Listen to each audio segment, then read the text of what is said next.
हम सभी पिछले 10 साल से सुनते आ रहे हैं कि एक दिन फ्लाइंग कार्स बनेंगी। पर क्या आपने सोचा है वो कौन बनाएगा? पिछले कुछ सालों से ड्रोन्स बहुत कॉमन हो गए हैं, चाहे वो पर्सनल यूज में हो या फिर डिफेंस में।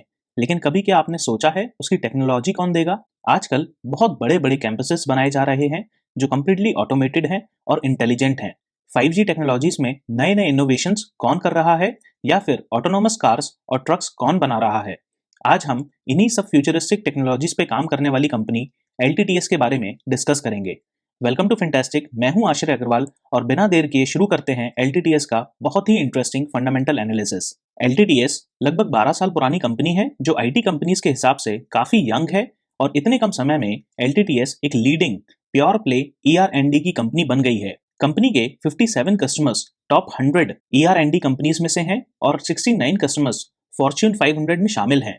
कंपनी के पास 868 पैटेंट्स हैं और इसके अलावा और भी बहुत बड़े बड़े मोड्स हैं जो हम इस वीडियो में आगे डिस्कस करेंगे। कुछ अचीवमेंट्स की अगर बात करें तो LTTS ने वर्ल्ड का मोस्ट इंटेलिजेंट कैंपस डिजाइन किया है, मैश स्ट्रक्चर का पावर ग्रिड डिजाइन किया है, डुअल टच स्क्रीन फोन्स भी, artificial intelligence based radiology solutions और ऑफ रोडिंग व्हीकल्स के लिए इलेक्ट्रिक पावर ट्रेन जैसे कॉम्प्लेक्स डिजाइनिंग और डेवलपमेंट किया है। कंपनी टोटल 5 सेगमेंट्स में काम करती है: industrial products, transportation, telecom and hi-tech, medical devices and plant engineering.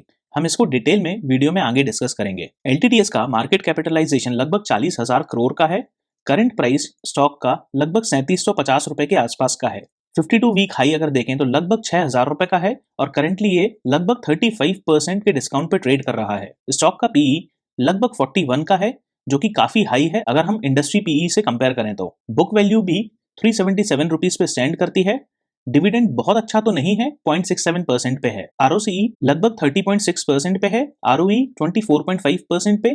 Face value 2 rupees पे। EV बाय EBITDA 25.4 पे है। Current ratio 2.17। Interest coverage ratio 34.7। यहाँ पे इंटरेस्ट कवरेज और करंट रेशियो दोनों का ही सिग्निफिकेंस नहीं है क्योंकि कंपनी के ऊपर कोई भी डेट नहीं है। जो डेट आपको यहाँ पे 448 करोड़ का दिख रहा है वो लीज लाइबिलिटीज हैं। Current market price free cash flow के बेसिस पे 47.6 टाइम्स पे स्टैंड करता है, जो कि अगेन बहुत हाई है। प्राइस टू सेल्स भी अगर देखें तो ये भी 6.44 टाइम्स पे स्टैंड करता है। स्टॉक की इंट्रिंसिक वैल्यू लगभग 1700 रुपए पे है। FY22 में कंपनी ने फ्री कैश फ्लो लगभग 788 करोड़ रुपीस का जनरेट किया था, जो कि बहुत हाई है और बहुत अच्छा है। Company continuously free cash flow generate कर रही है। 5 इयर्स फ्री कैश फ्लो देखें तो 3,445 करोड़ रुपीस पे स्टैंड करता है, जबकि 10 इयर्स पे 4,428 करोड़ रुपीस पे। नेट प्रॉफिट मार्जिन भी काफी हेल्दी है, 15.3% पे। स्टॉक ने बहुत बेकार परफॉर्म किया है NSE पे और -13% का रिटर्न दिया है पिछले 1 सालों में। कैश एंड कैश इक्विवेलेंट्स की अगर बात करें तो लगभग 617 करोड़ रुपीस कंपनी के पास करंटली कैश प्रेजेंट है। चलिए कंपनी के कुछ और इंपॉर्टेंट हाइलाइट्स देखते हैं। तो FY22 में रेवेन्यू 6,570 करोड़ रुपीस पे स्टैंड करता है, जबकि ग्लोबल क्लाइंट्स की लिस्ट 324 है। बहुत ही सारे कंपनी के कस्टमर्स हैं। 25 कंट्रीज में प्रेजेंस है कंपनी का। 89 से ज्यादा इनोवेशन लैब्स हैं, जो कि बहुत हाई है और इस इंडस्ट्री में काम करने वाली कंपनीज में से सबसे ज्यादा में से एक है। लगभग 20,800 से ज्यादा एम्प्लॉइज हैं कंपनी के, और जैसा हमने डिस्कस किया 868 पेटेंट्स हैं। चलिए अब LTTS की बिजनेसेस के बारे में डिस्कस करते हैं कि कंपनी आखिर करती क्या है। तो कंपनी ने 6 इंडस्ट्री थीम्स पे बैट किया है और उसी 6 बैट्स में कंपनी के 5 सेगमेंट्स आते हैं। तो एक एक करके स्टार्ट करते हैं। पहला है EACV, मतलब electric advanced connected vehicle. Expectations हैं 2025 तक सिर्फ अगले 3 सालों में 25% कार्स वर्ल्ड वाइड इलेक्ट्रिक हो जाएंगी, और ये LTTS का सबसे बड़ा सेगमेंट है। इसमें कंपनी ग्लोबल टॉप 10 में से 8 OEMs को सर्व करती है और EV technologies, advanced driver assistant system ADAS और ऑटोनोमस ड्राइव फ्रेमवर्क जैसे सर्विसेज व्हीकल और एयरक्राफ्ट मैन्युफैक्चरर्स को प्रोवाइड करती है। इसके अलावा कंपनी के पास 10 सालों का एक्सपर्टीज है ट्रक्स और ऑफ हाईवे सेगमेंट्स में, जो construction and mining, cranes and material handlers, commercial vehicles, agricultural and gardening equipments, power sports और पॉलिएस्टर इंडस्ट्रीज को केटर करता है। एरोस्पेस में भी कंपनी एक लीडिंग प्लेयर है। Arrow engines, arrow structures, avionics, air traffic management systems और भी बहुत सारी टेक्नोलॉजीज में। रिसेंटली कंपनी ने $100 मिलियन की डील साइन की है eVTOL एयर टैक्सीज के लिए, जो काफी हद तक इस वीडियो के थंबनेल में जेटसन की फ्लाइंग कार जैसा होगा, जो लगभग 250 किलोमीटर पर आवर की स्पीड से उड़ेगा। दूसरा सेगमेंट है मेडिकल टेक्नोलॉजीज। ये सेगमेंट एक्सपेक्टेड है कि 2025 तक ग्लोबली $200 बिलियन को क्रॉस करेगा और LTTS इसमें भी globally top 5 health care OEMs में से 3 को सर्व करती है। In vitro diagnostics, patient mobility solutions, surgical services, home health care and medical internet of things जैसे कुछ इंपॉर्टेंट सॉल्यूशंस पे कंपनी अपने सॉल्यूशंस प्रोवाइड करती है। तीसरा सेगमेंट है 5G का या फिर टेलीकॉम एंड हाईटेक का। 5G एक्सपेक्टेड है ग्लोबली 2025 तक $155 बिलियन के मार्क को क्रॉस करेगा और LTTS इसमें भी ग्लोबली टॉप 10 टेक्नोलॉजी मेजर्स में से 8 को सर्व करती है। इस सेगमेंट के कुछ इंपॉर्टेंट डोमेन्स हैं जैसे telecom, consumer electronics, semiconductors, independent software vendors and media and entertainment. चौथा और पांचवा कंबाइंड है AI and digital products and digital marketing से। ये सेगमेंट एक्सपेक्टेड है ग्लोबली 2025 तक $575 बिलियन को क्रॉस करेगा और LTTS इसमें भी ग्लोबली टॉप 10 टेक्नोलॉजी मेजर्स में से 7 को केटर करती है। कुछ इंपॉर्टेंट डोमेन्स की अगर बात करूं तो software, electronics, connectivity, mechanical engineering, industrial networking protocols, industrial IoT, smart industry products, test frameworks and enterprise control system जैसे डोमेन्स में कंपनी की एक्सपर्टीज है। आखिरी सेगमेंट है सस्टेनेबिलिटी या फिर प्लांट इंजीनियरिंग। ये सेगमेंट भी एक्सपेक्टेड है ग्लोबली 2025 तक $400 बिलियन के मार्क को क्रॉस करेगा और LTTS अगेन इसमें भी ग्लोबली टॉप 10 टेक्नोलॉजी मेजर्स में से 7 को केटर करती है और end to end solutions provide करती है डिजाइनिंग से लेके engineering, project management, handover operations और डिलीवरी और मेंटेनेंस तक। कुछ इंपॉर्टेंट इंडस्ट्रीज की अगर बात करें तो इसमें कंज्यूमर पैकेजिंग गुड्स, केमिकल्स और एनर्जी एंड यूटिलिटीज इंडस्ट्रीज आती हैं। चलिए अब LTTS की ER&D रेटिंग्स पे एक नजर डालते हैं। तो ये चार्ट 2 कैटेगरीज में डिफाइंड है। एक्सपांसिव टेक्नोलॉजीज मतलब जिसका स्केल बहुत ज्यादा होता है, वाइड स्प्रेड स्केल होता है और वो कंपनीज जो नीश स्किल्स में काम करती हैं। फिर उसके बाद इमर्जिंग कंपनीज हैं जो कि अभी वेल एस्टेब्लिश्ड नहीं है और जो एस्टेब्लिश्ड कंपनीज हैं मतलब बड़ी बड़ी कंपनीज। तो LTTS को ऑलमोस्ट हाईएस्ट रेट किया गया है एक्सपांसिव टेक्नोलॉजीज में और एस्टेब्लिश्ड कंपनीज में। इससे आगे सिर्फ विप्रो, TCS, HCL और कैपजेमिनी है, लेकिन वो प्योर प्ले ER&D कंपनीज नहीं है। वहां पे कुछ स्मॉल प्रोजेक्ट्स या फिर पायलट बेसिस पे ER&D की जाती है। नीश स्किल्स में भी KPIT और E-Infochips जैसी कंपनीज सबसे आगे हैं। अगर आपको टाटा एलेक्सी, सायंट, HCL और विप्रो का फंडामेंटल एनालिसिस देखना है, आई बटन पे भी मैं उन वीडियोस की लिंक को पोस्ट कर दूंगा। चलिए अब LTTS का ग्लोबल प्रेजेंस पे एक नजर डालते हैं। तो इस मैप में आप नोटिस करेंगे कि सारी ही कंट्रीज जिनके पास पैसा है उन्हीं कंट्रीज में LTTS का प्रेजेंस है। तो 25 ऐसी कंट्रीज हैं जिसको आप मैप में देख सकते हैं। एक चीज नोटिस करने वाली बात है कि कंपनी के काफी सारे R&D सेंटर्स इजराइल और जेरूसलम में है। नाउ ये एक थोड़ा सा कंसर्निंग जरूर है, तो ये एरिया बहुत ही ज्यादा पॉलिटिकली इनस्टेबल है और यहाँ पे वॉर लाइक सिचुएशन ऑलमोस्ट हर दिन ही रहती है। तो किसी भी केस में अगर कुछ भी बहुत बड़ा मेजर इवेंट होता है तो ये फैसिलिटी कंपनी की बंद हो सकती है। चलिए अब LTTS का सेगमेंट परफॉर्मेंस देखते हैं। तो कंपनी का सबसे बड़ा सेगमेंट है ट्रांसपोर्टेशन, सेकंड नंबर पे आता है टेलीकॉम और हाईटेक, थर्ड पे आता है इंडस्ट्रियल प्रोडक्ट्स, फोर्थ पे प्लांट इंजीनियरिंग और सबसे छोटा सेगमेंट है मेडिकल डिवाइसेस का। यहाँ पे आप देख सकते हैं कितना कितना रेवेन्यू FY22 और FY21 में इन सेगमेंट्स ने जनरेट किया। राइट साइड में आपको उन्हीं सेगमेंट के करस्पॉन्डिंग ऑपरेटिंग प्रॉफिट मार्जिन भी दिखाई देगा। तो अगर आप गौर करेंगे तो जो सबसे बड़ा सेगमेंट है उसका ही लगभग सबसे कम ऑपरेटिंग प्रॉफिट मार्जिन है और जो सबसे छोटा सेगमेंट है उसका सबसे ज्यादा ऑपरेटिंग प्रॉफिट मार्जिन है। लेकिन ये बहुत अच्छी बात है कि FY22 में सारे ही ऑपरेटिंग प्रॉफिट मार्जिन FY21 के कंपैरिजन में इंप्रूव हुए हैं। चलिए अब LTTS का ज्योग्राफी वाइज रेवेन्यू स्प्लिट भी देखते हैं। तो नॉर्थ अमेरिका रीजन से सबसे ज्यादा रेवेन्यू जनरेट होता है लगभग 62.5% का। तो ये बहुत ही हेवीली डिपेंडेंट है अमेरिका पे, स्पेसिफिकली यूनाइटेड स्टेट्स पे।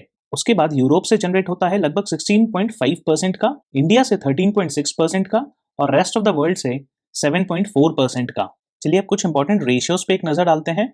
तो कंपनी का डेबिटर्स डेज बहुत ही अच्छे नंबर पे स्टैंड करता है लगभग 98 पे, मतलब लगभग 3.5 बार कंपनी साल में अपने डेबिटर्स से पैसा वसूल कर लेती है। इन्वेंट्री डेज और डेज पेएबल एप्लीकेबल नहीं है क्योंकि IT सेक्टर में कुछ भी इन्वेंट्री बिल्डअप नहीं करते हैं। कैश कन्वर्जन साइकिल भी अगर देखें तो ये भी काफी अच्छी है 98 डेज की। वर्किंग कैपिटल डेज अगर देखें तो ये बहुत ही अच्छा है 54 डेज में, मतलब जो भी कैपेक्स लगाया जाता है वो रेवेन्यू में 54 डेज में कन्वर्ट हो जाता है। ROCE अगर देखें तो ये इंप्रूव हुआ है पिछले साल के कंपैरिजन में और 31% पे स्टैंड करता है। डिविडेंड पे आउट रेशियो अगर देखें तो डिविडेंड यील्ड कंपनी का 0.67% पे है, लेकिन उतने से डिविडेंड में भी कंपनी का लगभग 40% नेट प्रॉफिट खत्म हो जाता है, जो कि काफी कंसर्निंग है। बहुत ज्यादा अर्निंग्स कंपनी अपना डिविडेंड में पे आउट कर देती है। सेल्स ग्रोथ की अगर बात करें तो 5 इयर्स में 14% के CAGR से सेल्स ग्रो हुई है, लेकिन अगर 3 इयर्स पे देखें तो ये सिर्फ 8% से ग्रो हुई है, जो कि बहुत कम है। सेम चीज आपको देखने मिलेगी प्रॉफिट ग्रोथ में भी, जहां पे ग्रोथ 5 इयर्स पे 15% के CAGR पे हुई है, जबकि 3 इयर्स पे सिर्फ 9% पे। लास्ट ईयर बहुत अच्छी ग्रोथ हुई थी 27% पे। स्टॉक का परफॉर्मेंस अगर लास्ट 5 इयर्स पे देखें तो 37% पे है CAGR, जो कि बहुत अच्छा है।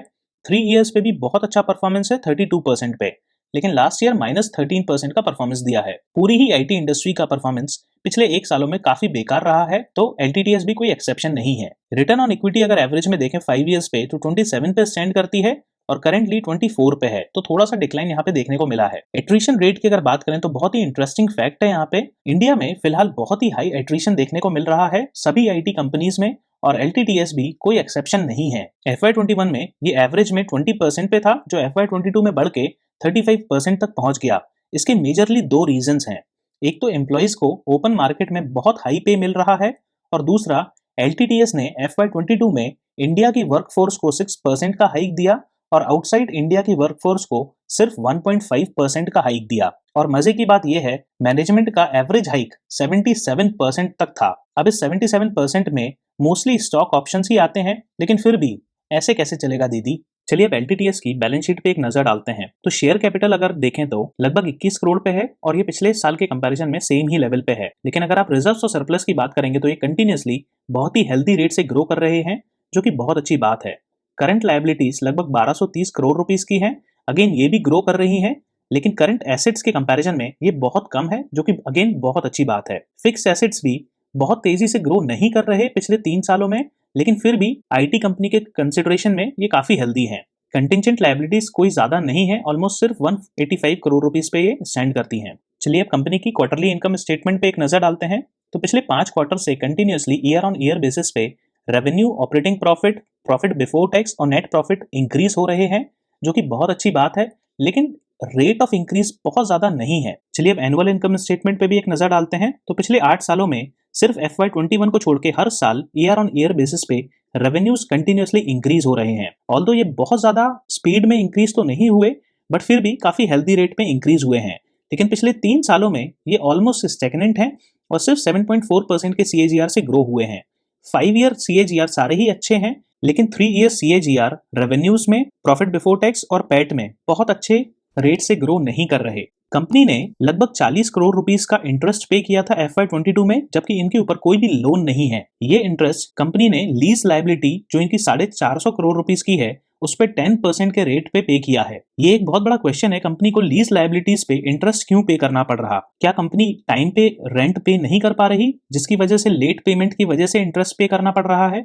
ये एक कंसर्निंग जरूर है। FY21 में रेवेन्यू डिक्लाइन होने का सबसे बड़ा रीजन है ER&D इंडस्ट्री में काम काफी ज्यादा क्लाइंट लोकेशन पे जाके होता है और उनकी रिक्वायरमेंट्स वहीं पे समझनी पड़ती है और वहीं रुक के काम करना पड़ता है। और FY21 में कोविड की वजह से ट्रैवल बैन था, जिस वजह से बिजनेस काफी ज्यादा इम्पैक्ट हुआ। चलिए अब LTTS की कैश फ्लो स्टेटमेंट पे एक नजर डालते हैं और स्टार्ट करते हैं ऑपरेटिंग और इन्वेस्टिंग एक्टिविटीज से। तो प्रॉफिट फ्रॉम ऑपरेशंस पिछले कई सालों से कंटिन्यूअसली ग्रो हुआ है, जो कि बहुत अच्छी बात है, लेकिन FY19 से लेके FY21 तक ये ऑलमोस्ट स्टेगनेंट ही था। कैश फ्रॉम ऑपरेटिंग एक्टिविटीज भी अगर देखेंगे तो FY22 में FY21 के कंपैरिजन में थोड़ा सा रिड्यूस हुआ है। ये चेंज इन वर्किंग कैपिटल की वजह से हुआ है, और स्पेसिफिकली यहाँ पे रिसीवेबल्स लगभग 460 करोड़ रुपीस के इंक्रीज हो गए हैं। इन्वेस्टिंग एक्टिविटीज में अगर देखें तो कंपनी बहुत ज्यादा इन्वेस्ट नहीं करती है और मेजरली सिर्फ फिक्स्ड एसेट्स परचेज करती है या फिर एक्विजिशन ऑफ कंपनीज या फिर इन्वेस्टमेंट्स परचेज करती है। फ्री कैश फ्लो की अगर बात करें तो हर साल जब से कंपनी ऑपरेशनल में आई है, हर साल कंपनी बहुत अच्छे से फ्री कैश फ्लो जनरेट भी कर रही है,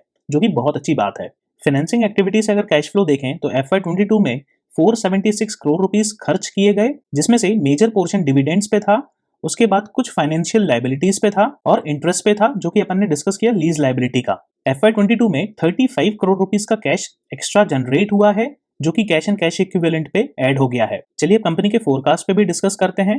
तो एनालिस्ट के हिसाब से नेक्स्ट 12 महीने में स्टॉक का प्राइस मैक्सिमम 11.5% तक फॉल कर सकता है और लगभग 56.4% से इंक्रीज हो सकता है, जो कि ऑलमोस्ट इसके ऑल टाइम हाई पे है। EPS की अगर बात करें तो ये बहुत तेजी से ग्रो नहीं हो रहा और FY25 तक ये 123 रुपीस को टच कर सकता है। पिछले 3 सालों में कंपनी ने 2 बार मार्केट एक्सपेक्टेशंस को रेवेन्यूज पे बीट किया है, तीसरी बार भी काफी क्लोज थे एक्सपेक्टेशन से। चलिए अब शेयर होल्डिंग पैटर्न पे एक नजर डालते हैं।